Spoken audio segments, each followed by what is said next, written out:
It wasn't. It was C. Dang. Matt Kenseth. What? Matt Kenseth. Matt Kenseth. Yeah. Say Matt Kenseth. Matt Kenseth. What's wrong with you? Okay, we'll just leave it. Matt Kenseth. Matt Kenseth. Matt.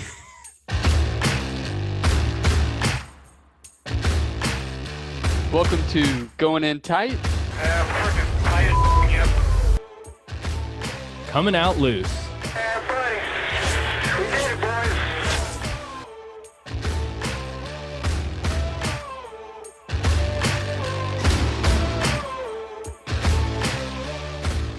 Hello, everybody, and welcome back to Going In Tight, Coming Out Loose. This is episode 7. We thank you all for tuning in. As always, this is your host, Chris Gibson, and with me is my co-host, Bart Lewis. How's it going, Bart? Pretty good. Awesome. Well, we had a crazy race at a 1.5-mile track this last week, and everybody knows our conundrum with 1.5-mile tracks. You know, NASCAR is giving us a lot to talk about this week. Public enemy number 1 is Quinn Houff, who we have been going after, it seems like now 7 episodes strong, and the poor guy is now getting stacked on, not by some little podcasters like us, but the likes of Matty D and Brad Keselowski for his mishap at Texas Motor Speedway. So, Bart, what did you think about the race in Texas? I thought it was pretty good. I didn't think it was terribly exciting until about the end of stage 2. That's when everything started to warm up. All in all, it's a strategy kind of race. So anybody who likes that component of NASCAR and likely enjoys Texas, you got to have a good strategy, namely the pit strategy. You got to have a fast car, and you can't have any mistakes. We saw a ton of mistakes. We saw a ton of people that didn't necessarily have fast cars. And we saw a lot of pit strategies just go out the window when old Quinn Houff made that error. It's like all the keys to victory that you listed off. We saw the antithesis of every single one of those. So starting back at the Xfinity and the truck race, Kyle Busch out there beating up on the little guys, one of which he didn't get. Classic. So he didn't get the what was it, truck race? No, he didn't get the Xfinity race. Yeah. His car failed the height inspection by a 1/16 of an inch. Yeah. So, Kyle Busch, focus on the cup. That's what he should be doing. He's not he's on the bubble right now. He's getting down there. So, I wouldn't be out there racing trucks and Xfinity. I will say, devil's advocate on the same note, he is gaining some practice from that, since he is somebody that it is definitely hindering him. But at the same time, I would be putting all of my efforts, all my thought, all my investment into thinking about that cup race and winning the championship at the end of the season. So I don't know. I don't know that I'd be racing trying to sweep and improve my all-in-all records when you could have a year where you're outside the bubble, not even competing for a championship in the division you're competing at. So that's my opinion there. Jimmy Johnson, ready to unload there? Oh, I mean, I just kind of want to, before we like take my feelings way down from where they already are, I just want to follow up on your Kyle Busch. I actually agree with Kyle Busch on something here. I do agree with him on the height rule. I mean, for him to go, so the comment that he made is he failed the height inspection in that Xfinity race, which took his win away, gave it to Austin Cindric, and they said the tail end of his car was off by a 1/16 of an inch. But what he mentioned is, you know, they can put spacers in and do things and make adjustments to the car throughout the race. And if he raised the front end a 1/16, it could very well drop the back end. And he kind of called on everybody to change the height rules. Now, where I do agree with you is, why are you going to focus on Xfinity and trucks and about the height rules and things like that in there when you need to be solely focused on making sure that you have a solid shot at making a championship run, which is the expectation of not only your team, but the owner as well. So, with that, I'll let you talk about Jimmy Johnson and just the awesome run that he's having. Well, it seems that every time I talk badly about a driver, they seem to just like pick up and put their stuff together. Yep. Talking about how Cole Custer wasn't really taken on as a rookie. He won the race at Kentucky. Talking about how Eric Almirola wasn't doing what I think he should in Stewart-Haas equipment. He's like in a top 5, top 10, just like tearing it up here recently. I don't even remember who the rest of the folks are that I'm talking about, but it seems to be a trend at this point. So Jimmy Johnson at Texas, having a pretty good day. He is flying up through the field. He was up in the top 10, and they had speeding penalty. So got right back to the field. No big deal.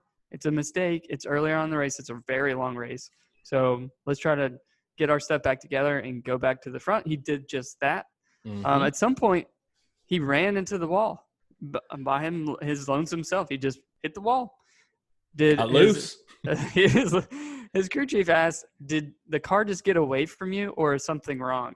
And he's saying that it was a bad lap. He suspects a tire. We don't know what the case was. So, okay, at this point, there's not too much damage. You could probably get it together and go back out and try to regroup and get back up front. No, the pit crew is like, nah, I think we're going to call this one. So everybody over there, all 17 of them, decided to get out and start banging on the car.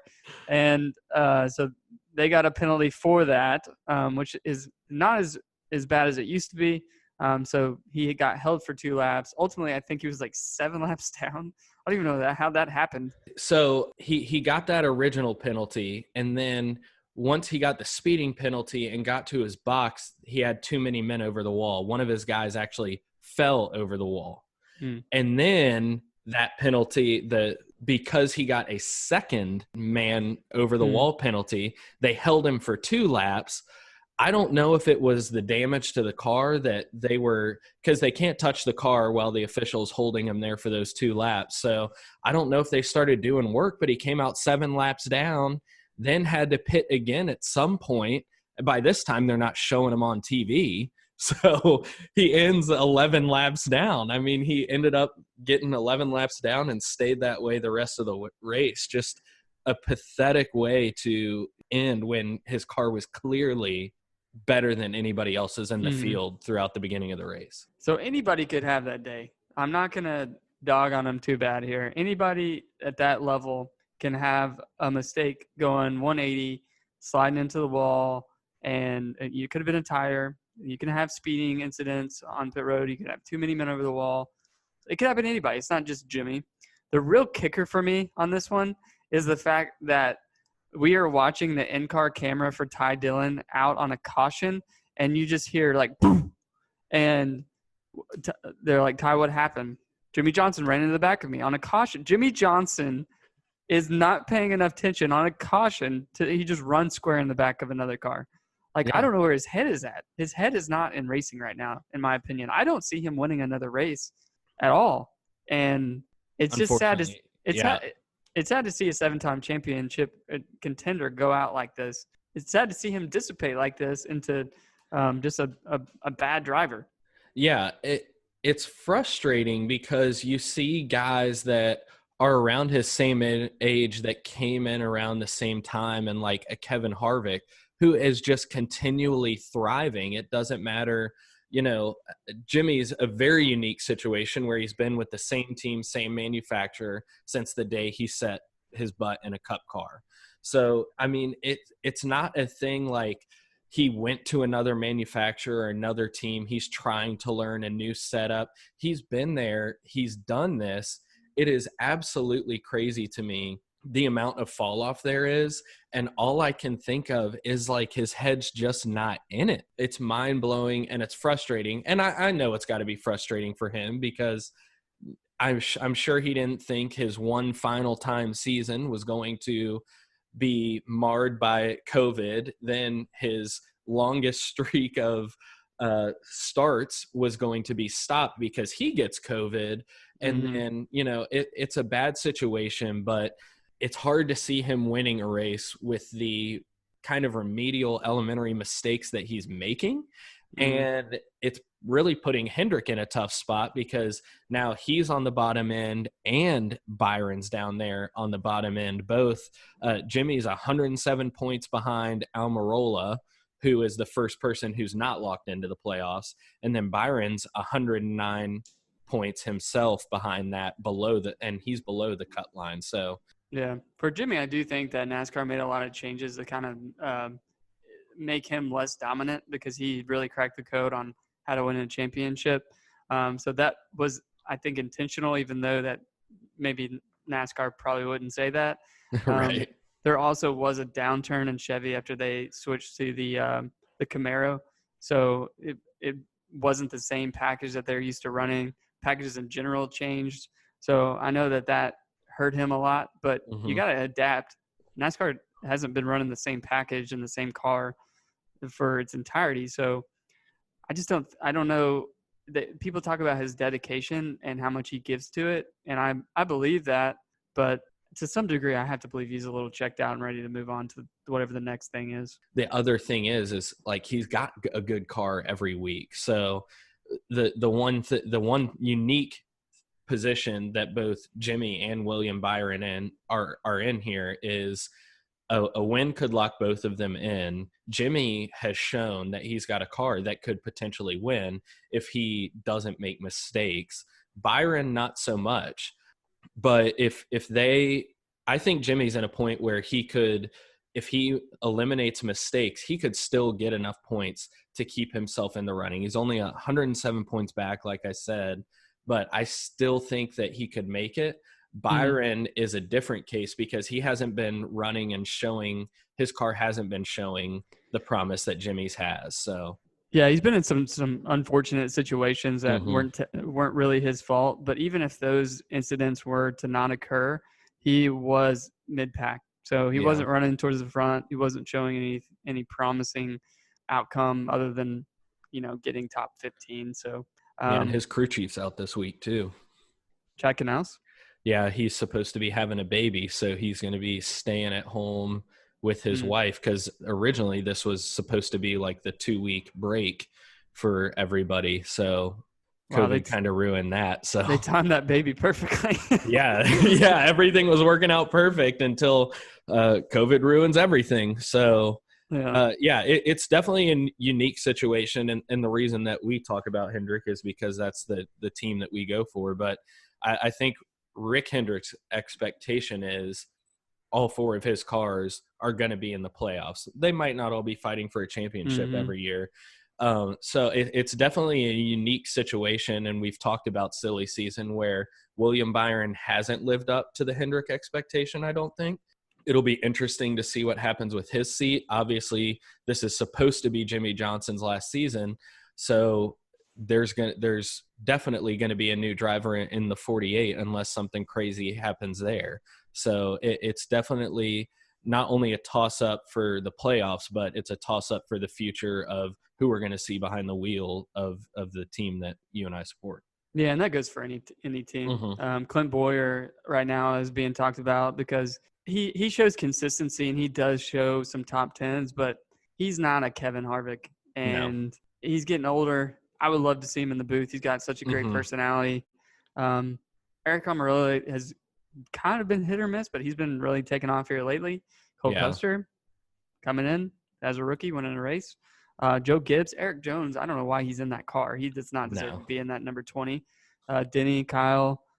Denny's having a really great season. Kyle, not so much, but he's still contending. He had a great race at Texas. Brooks also, he's won a race, so he's doing all right. So then we got RCR. They went out and won 2.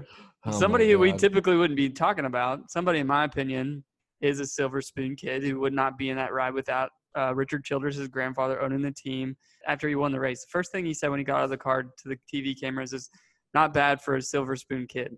You can't say that when you got lucky because of a caution that ruined the strategy of many because it was right in the middle of green flag pit stops. And number 2, this is the 3rd race you've won in 6 years. It's not like you have just caught on fire and started dominating. You have not really shown yourself to be a successful driver. RCR is not terrible equipment. Tyler No. Reddick is a rookie, and he is showing very promising outcomes in that equipment. And Yeah. I anticipate he's going to be a real contender here in a couple of years, if not winning a race this year. So Right. it was shocking to see him win. I don't think it's unfortunate. I didn't hate to No. see him win, but I didn't care for the arrogance out of the car of, look at me, guys. How dare you question me and my ride because of who got me here.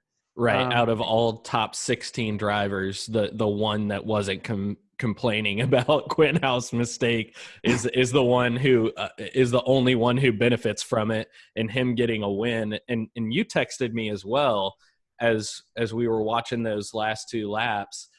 You were talking about how Reddick was not racing him hard at all. Do you think that's the silver spoon, getting a little ease and, hey, don't go wreck my grandson?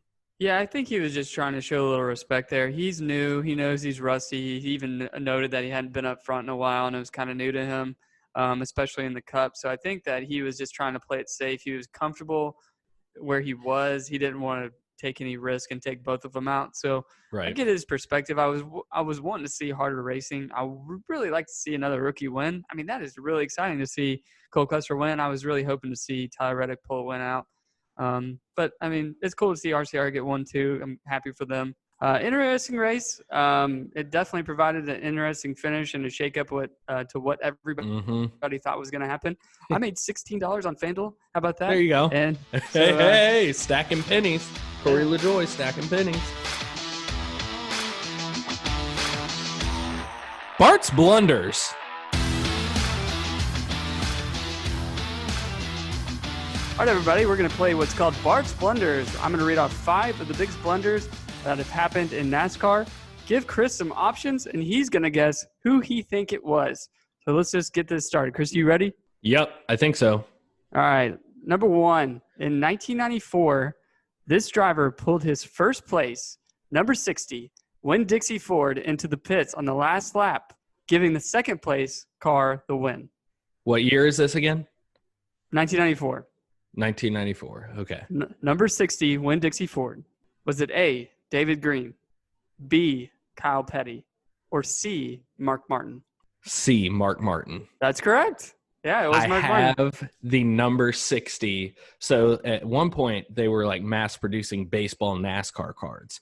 And I've shown you my little book of them. And I have the number 60 Mark Martin Winn-Dixie card. So I would not have guessed that had I not been like looking through that book, trying to look up how much those cards are worth. So I feel good about that. I really didn't know anything about that race or what happened, but I knew what the number 60. Yeah, but it's during caution. They had it out. They had the caution flag and they had the white flag out at the same time. And he starts unbuckling his seatbelt. He's like waving at drivers that are coming up next to him. He just thought it was last. Oh my last lap. God! So he lost the race.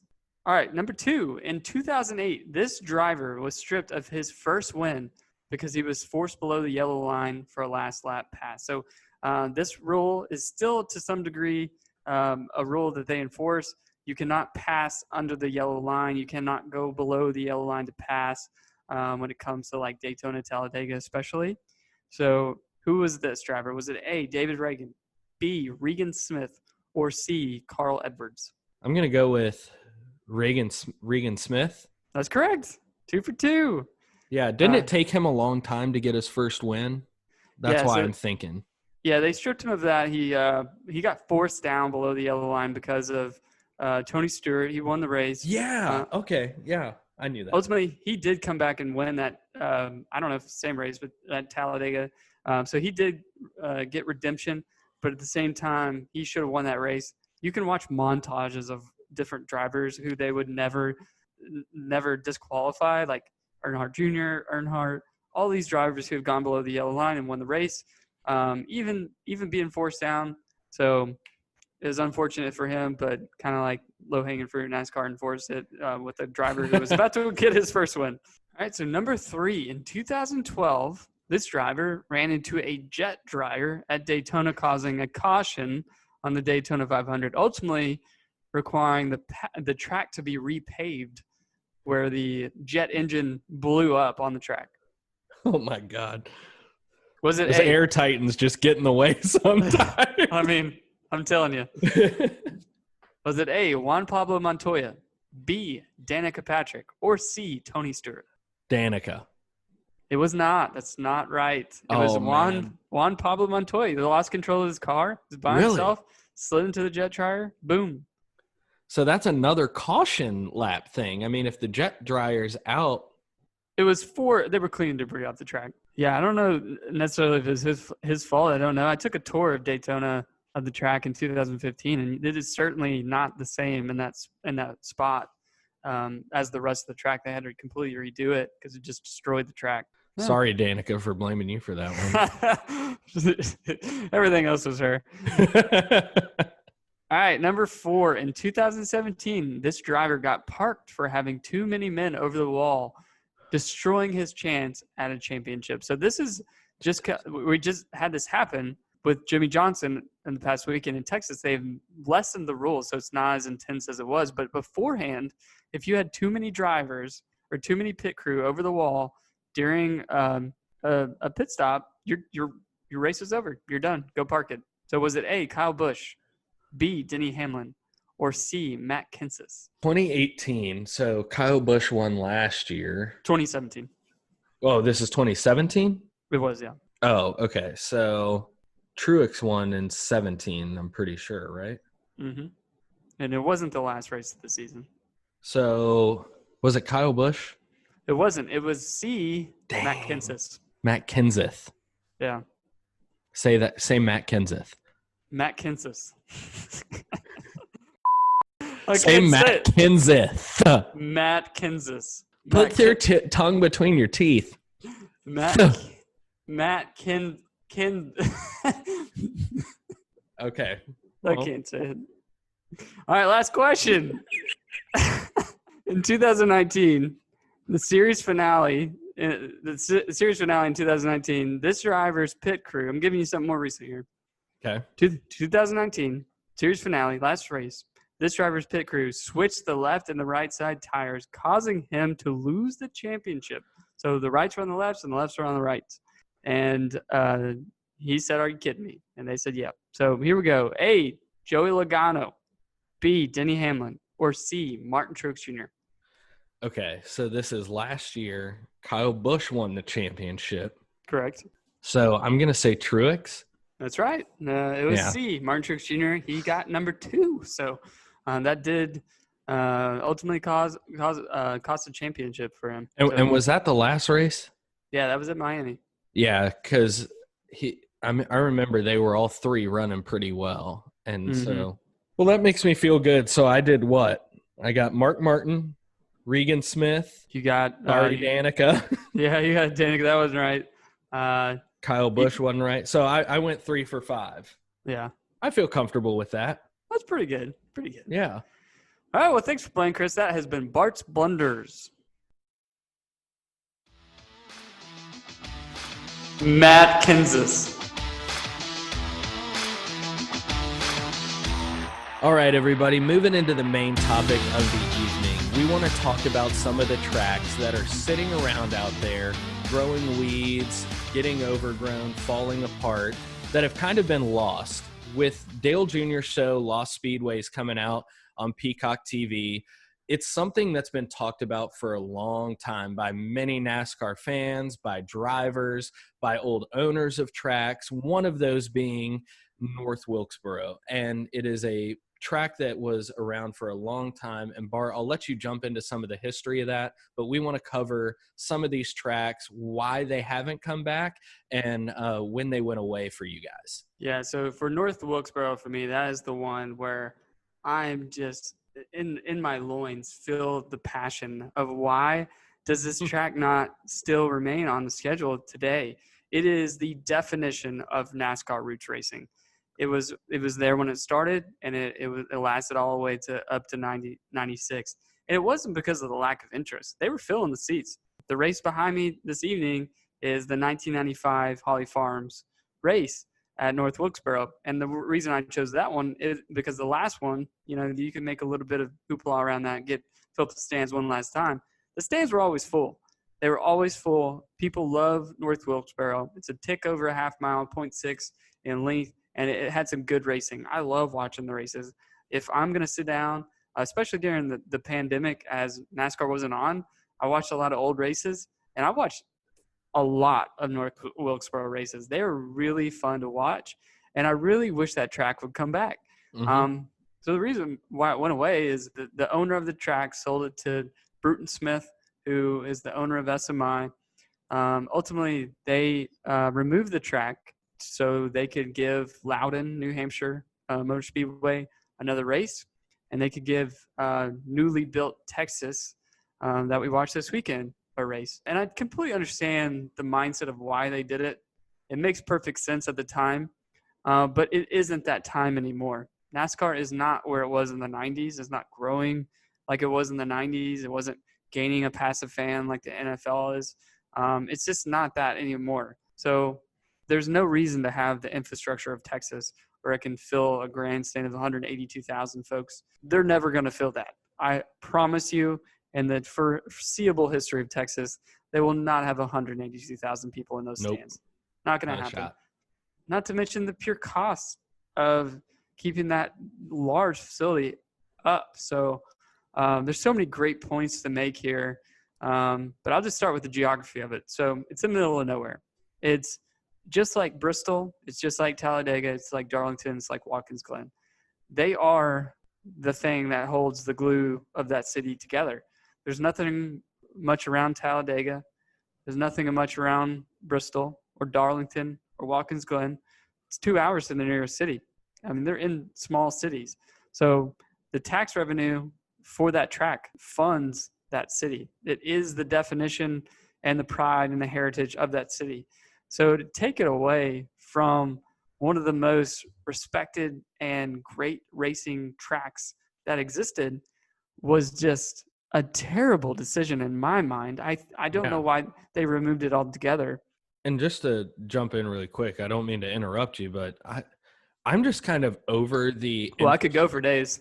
Well, I know you could, but I'm kind of over the infrastructure argument. I mean, most of these tracks are in the middle of nowhere. You go out to Sparta, Kentucky, Google that one if you're near your phone. There is nothing around it. There is one hotel and a gas station and a McDonald's off that exit. There is nothing else, and none of those things would be there if it wasn't for Kentucky Speedway. NASCAR does not have, we don't need to be in Monaco. We don't need to be in all these places and have a yacht parked outside. We can go, and people enjoy going to the campgrounds. People enjoy driving down for the day, tailgating in the parking lots. There are things that you can find around all of these places that can draw people to them. To me, it's if you build it, they will come. And like you said, this was in Wilkesboro, North Carolina, and you took a piece away, and it wasn't the prettiest track. It didn't have the most up-to-date facilities like a Texas, or nobody was willing to throw the money behind it like they did at New Hampshire. But what annoys me is that we act like it's got to be like in the middle of New York City or in the middle of Los Angeles. That's where we've got to start putting these things, when some of the most successful tracks, like you listed off, are in the middle of nowhere. And it's because people like to go, NASCAR fans like to go and be around that crowd. I can hear the infrastructure argument for some other sports, but for NASCAR, I just don't think it holds much weight any longer. And to hit back on my original point that they were trying to branch NASCAR out and really build up the eyeballs that were watching it and build the fan base to all these new markets and emerging fans and virgin markets. So they're moving tracks out to Las Vegas and California and up in New England. They were moving tracks all over the place. The fact that there wasn't really a good track in Texas to begin with is kind of shocking.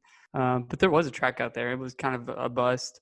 Never really made it that big. So, I mean, it makes sense to have a good track out there. I don't know that it needs 2 dates. I don't know that Loudon, New Hampshire Motor Speedway ever needed 2 dates. It doesn't have that anymore.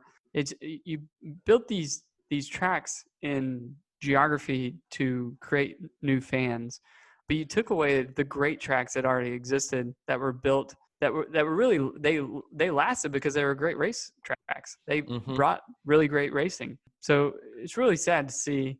And what I don't get is why it doesn't come back. They're talking about renovating Nashville Fairground Speedway and bringing that back. They would do that for $60 million. They renovate it, 30,000 seats. NASCAR races today attract probably around 30 to 60,000 people on average, I'd say, just from gauging the size of the fans on TV. Right. So it's not about building these giant facilities that can house 200,000 people. It's not needed anymore. That's not going to happen anymore. It's about listening to what the fans want to see, and they want to see North Wilkesboro. So you got Nashville that you want to bring back for the same reasons, but it's in the middle of the city of all these bureaucracies and red tape to go through to make that happen.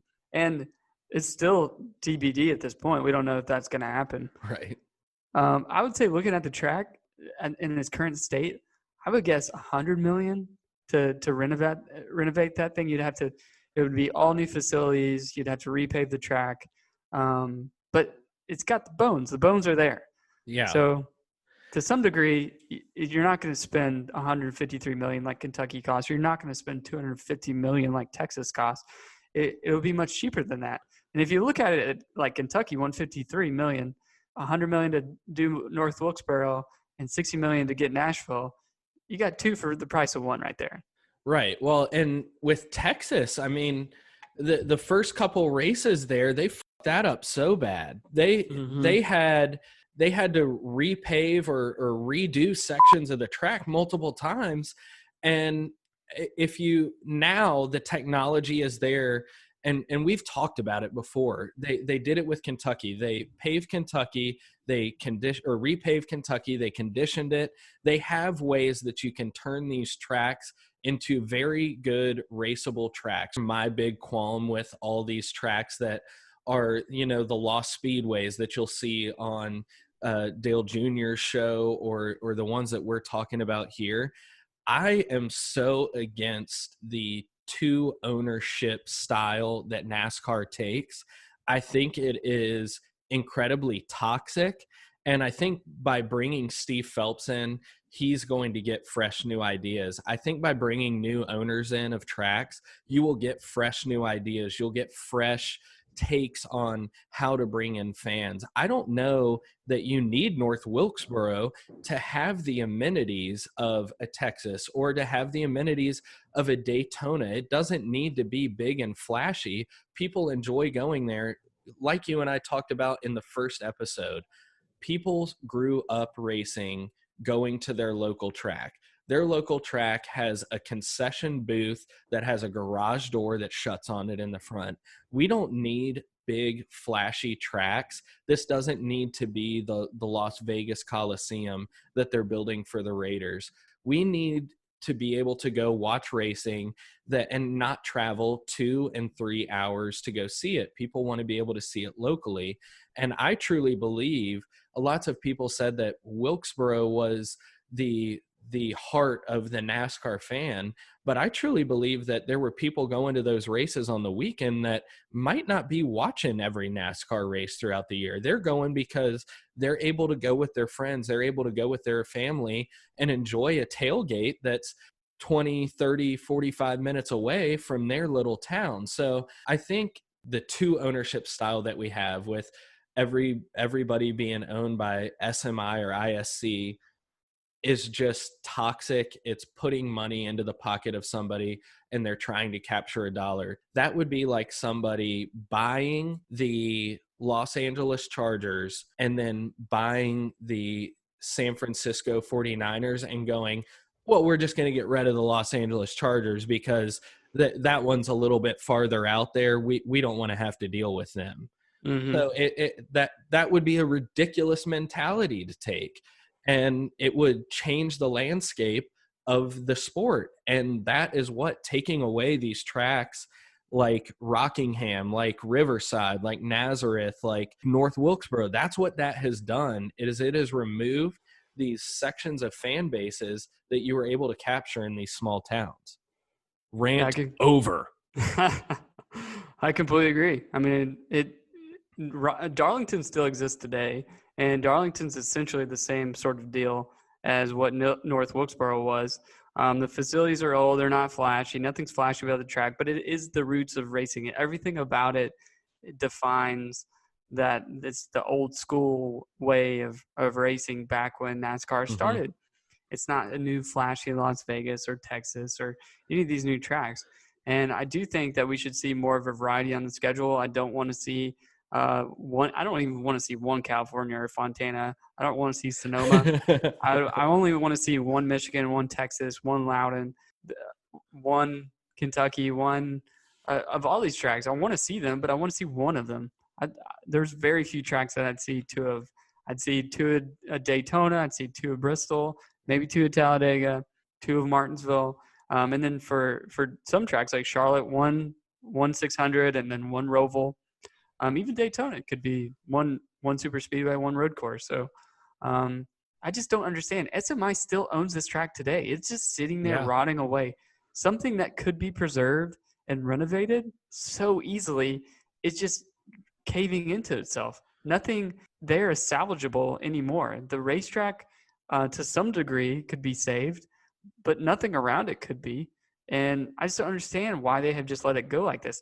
A track like that would sell for next to nothing, like maybe $1 million. They're selling for $10 million. I mean, I don't get it. It's selfish for them to say, we're going to buy this, we're going to take it away from you, and then we're just going to hold it for an amount of money that no one's going to be willing to buy it. And maybe one day we'll do something with it. We'll kind of tease it at you. We'll let Dale Jr. come out here and scan the racetrack so it can be on iRacing. But that's it. Well, I don't get it. To me, it kind of has its roots in the discussion that we were having earlier about these underfunded racing teams. It's a hobby, and it's like somebody came through, and I'm not saying that Smith hasn't done some good stuff. Like he coming up with the Roval is a great idea. I know he's making strides.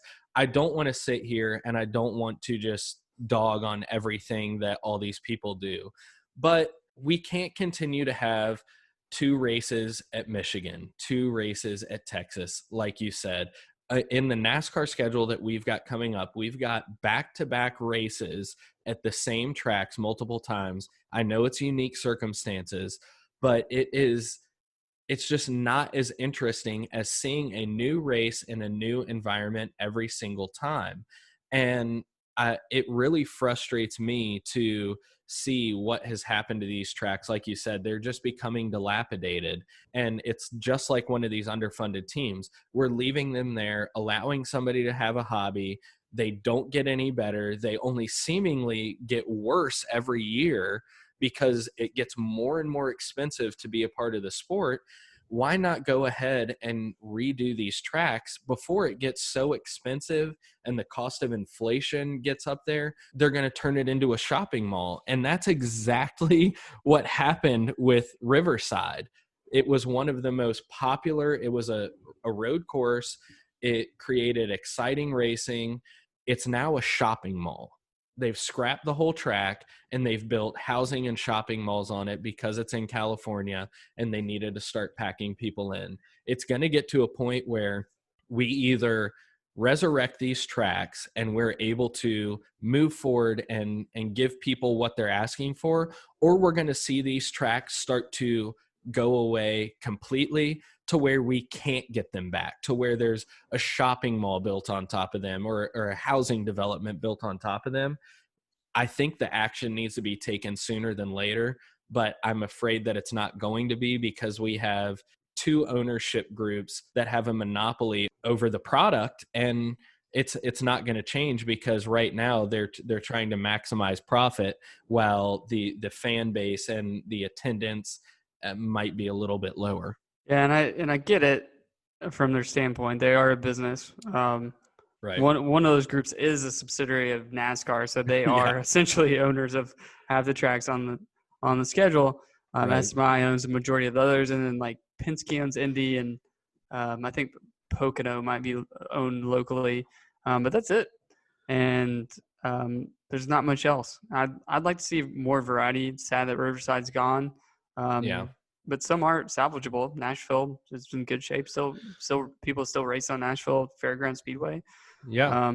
Nazareth, that's not gonna probably happen. It's too close to Pocono, And similar to never- Pocono. So well, and they have a competition clause. ISC has a Yeah. competition clause on that. So you can't, what an absolute joke to buy that. That was my example earlier. You buy 2 football teams and you go, well, I don't want the one down the street to be able to compete, but you can buy it if you want. It's like, Yeah. no, I'm not going to do that. So what an absolute joke. Yeah, and then Rockham, from what I've seen, is actually in pretty decent shape. So It's been bought. yeah, I don't know why we wouldn't see that maybe on to some capacity in like the Xfinity Truck Series. It'd be cool to see them do a variety of different tracks too, not just the one off-road America, Iowa. Some more different racetracks throughout the schedule that maybe aren't cup worthy. So I don't know. I'm a little bit mad, but more so pleading with NASCAR and SMI and everybody who has to look at those numbers and make the educated decision to make good business decisions. But also at the end of the day, this is a sport.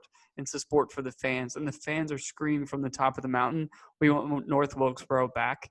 And I don't know what it's going to take. It doesn't seem like any motion is being made to do that in the future. And it just pains me so much to see such a great track on the brim of falling off the cliff into demise. And no one's going to do anything about it.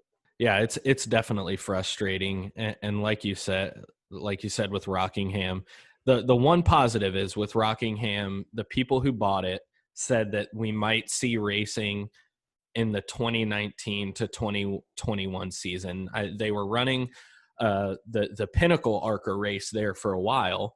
Then that went away and it switched hands and got foreclosed on. So maybe that will be the domino that falls. Maybe there are conversations going on there.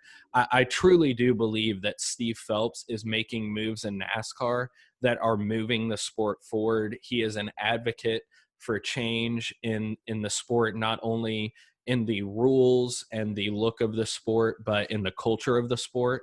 So maybe Rockingham and the possibility of racing returning there, even if it is just trucks or Xfinity, maybe that can be the first domino that falls and starts to bring some of these tracks back. It's something that can hopefully push things forward, and maybe we'll see things start to go the way of what the fans and drivers are asking.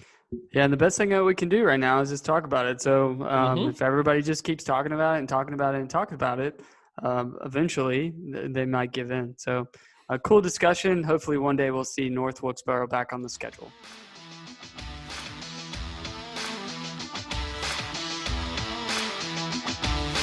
All right, speaking of different and new changes that NASCAR is making, this one may have been forced by COVID, but we are seeing some Thursday night racing. That's not something that we typically see ever, and we are seeing a cup race on Thursday night. So this Thursday will be at Kansas. You think it's going to be exciting, Chris? I think it's going to be as good as it can be. I think it's another 1.5 mile track. It's going to be a lengthy race. From what we've seen at Kentucky, from what we've seen at Texas with these past 2 races, I imagine that the beginning, I'm going to be super intrigued.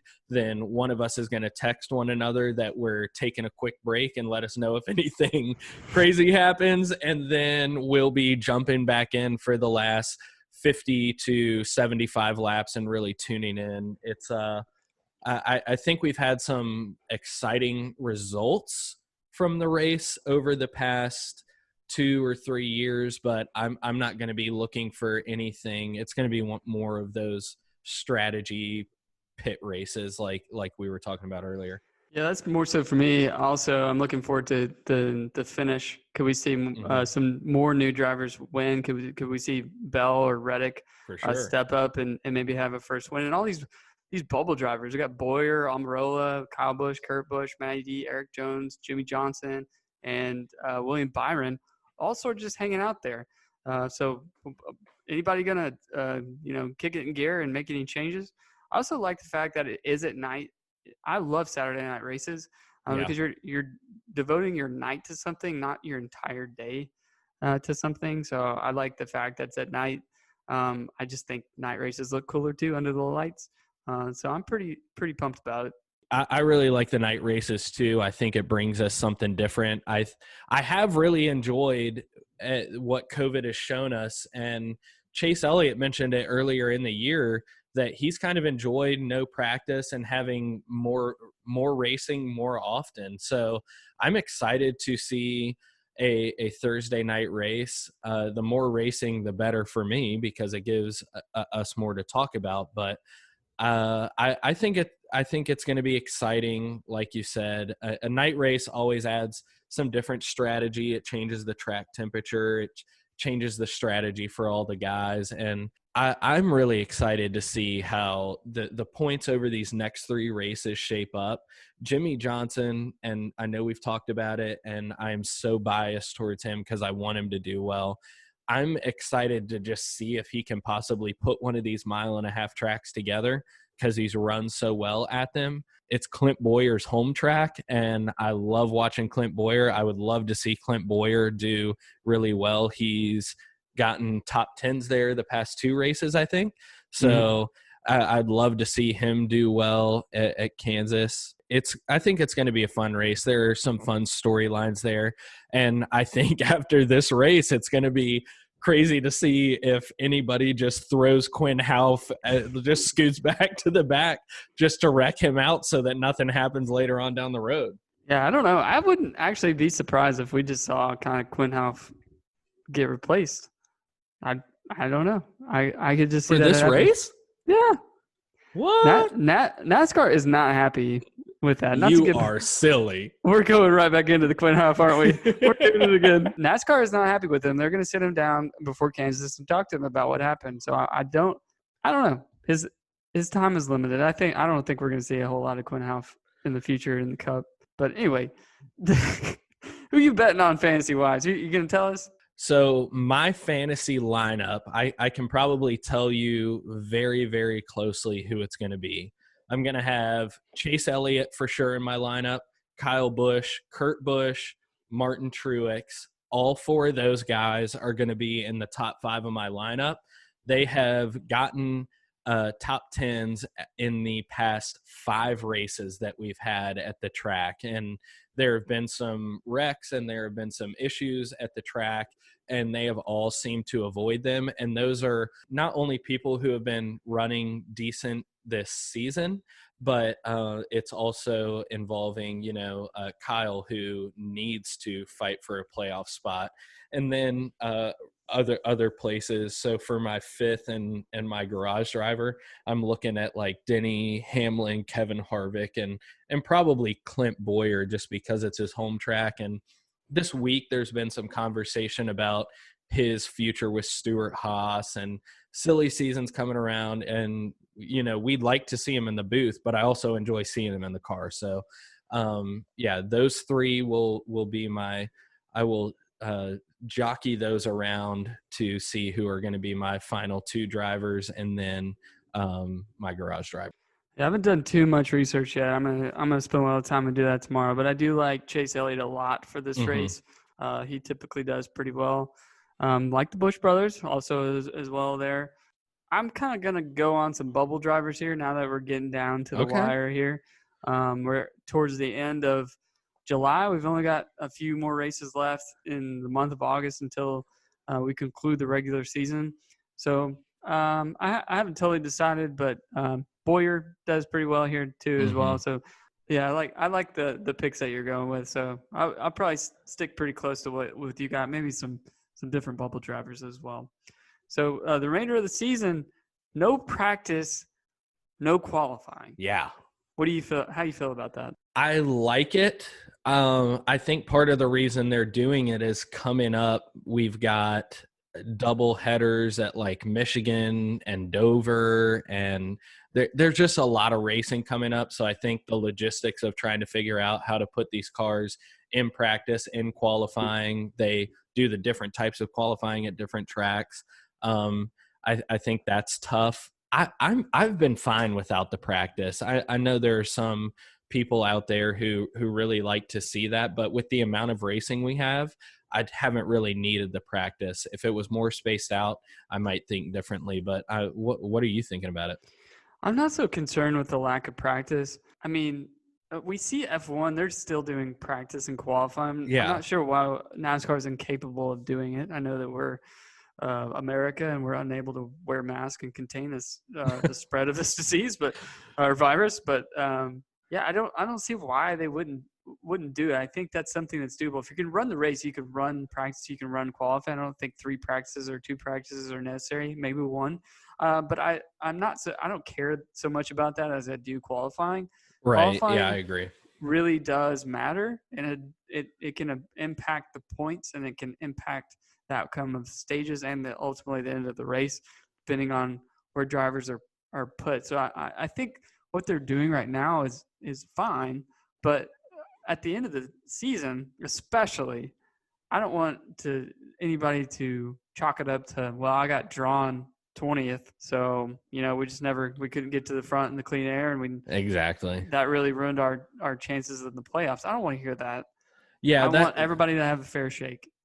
I agree. I wish there was qualifying. I think the one difference, as I have been diving into Formula One now and watching those races, is they are very, very separated, and they've got their own garage that both cars operate out of. It's not this like kind of meshed pit row as we see on a NASCAR race. So I do miss qualifying though, and I agree with what you said. I cannot tell you how many times I have waited to see what the drawing is going to be, and I see that the Hendrick cars are 13, 14, 16, and 18, and maybe this is why Kyle Busch is struggling so much, is because he's struggling to find how to use a strategy when he's used to qualifying in the top 7 to 10, and he's getting placed in 13 or 14. What we saw from Jimmy Johnson in the last race is he's got this fast car as he's going over these short runs to get up to the front and hoping that you can get to the clean air and run your car out front. So I think part of it is it's impacting the overall strategy of the race when, you can easily be running in 10th place, but then draw 20th place for the start of the next race, which it has to be frustrating for them. But I'd like to see qualifying back. I really don't understand why we can't do it. I think they are limiting their exposure to criticism from everybody on the outside. There's plenty of it that people have had with NASCAR recently. So I think part of it is eliminating the headlines of, pressing the boundaries, which is unfortunate. Yeah, that could be. So this news was actually just released right before we started filming this recording this podcast. And I saw Bob Pockrass was the one that released it, was where I found it. And he was pissed off, mad, like really mad. And you don't see Bob Pockrass fired up. No, he's pretty level-headed. Yeah, he was mad. You pissed off Bob. So, I don't know. We shall see. At the end of the day, I'm just happy that we see racing and that NASCAR was back at the end of May and not coming back like baseball is or maybe not even football. So, I'm happy that we're watching racing at the end of the day. But that's my 2 cents.